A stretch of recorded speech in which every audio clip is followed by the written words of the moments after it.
Hi, Daily Dosers. My name's Kip, and I'm one of the campus pastors here at North Coast Church at the Carlsbad campus.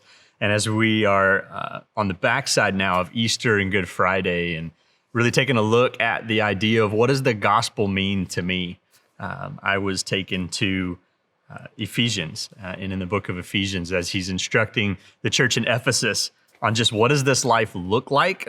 In chapter 4, he gets to this newness of life, and there's some familiar phrases in here. If you've been in church for any amount of time, these may sound familiar. If not, then these are perfect verses to hear.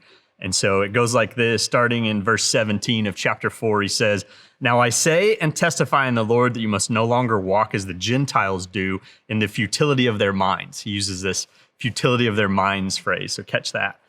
"They are darkened in their understanding, alienated from the life of God because of the ignorance that is in them, due to their hardness of hearts.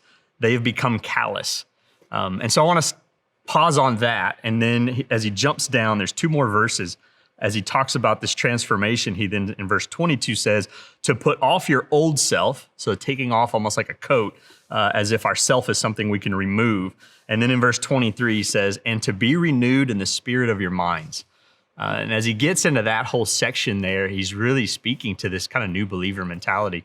And so as I look at this question, as it's posed of what does the gospel mean to me, I become reminiscent almost of, bigger, grander questions like what's the meaning of life? What's my purpose? What's God's will for my life? Questions like that. And I remember being a early 20-something and having these thoughts of, God, what do you want for me? Wrestling with just this long-term view of what my life will be one day, but how does that look in light of the gospel, in light of Christ in me? And I wrestled with that a lot in my early 20s. And luckily one day I was on a walk, I was praying, and I look up, and in the sky, it was in the clouds there. It just said, go to California and work at this camp. You're going to meet your wife. And then one day I'll move you to North Coast Church and you'll resettle down in San Diego, California. And from that day forward, I was just like, thank you, Jesus. It's so clear.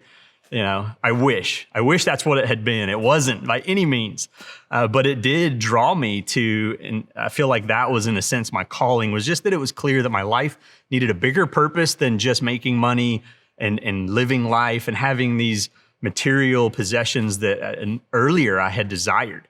And those desires of possession and money and an easy life went away in light of the gospel. And I think that's really where it changed for me. If I were to answer the question, what does the gospel mean? It's a transformation. It's a putting off of this old self. And I saw that begin to happen.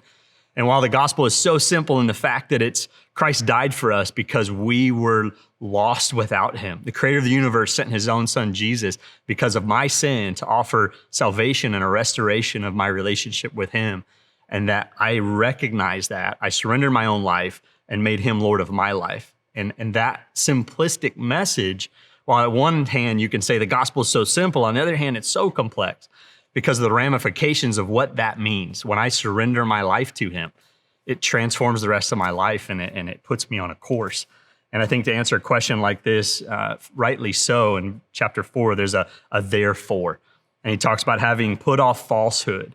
Do not be angry. Let the thief no longer steal. He continues on with a very to-do list. To do, to not to do, which we initially, for the early believer, that makes sense. Because when he says back in verse 23, where he says, and be renewed in the spirit of your minds, that renewal is like becoming like a child again.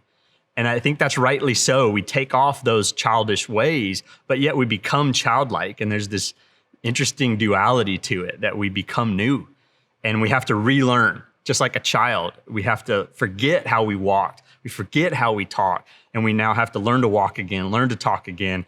In a practical sense, our life becomes transformed and our old desires change. And this spirit in us transforms our minds and puts our focus on him. And so whatever path we take is irrelevant. I didn't need a sign in the clouds.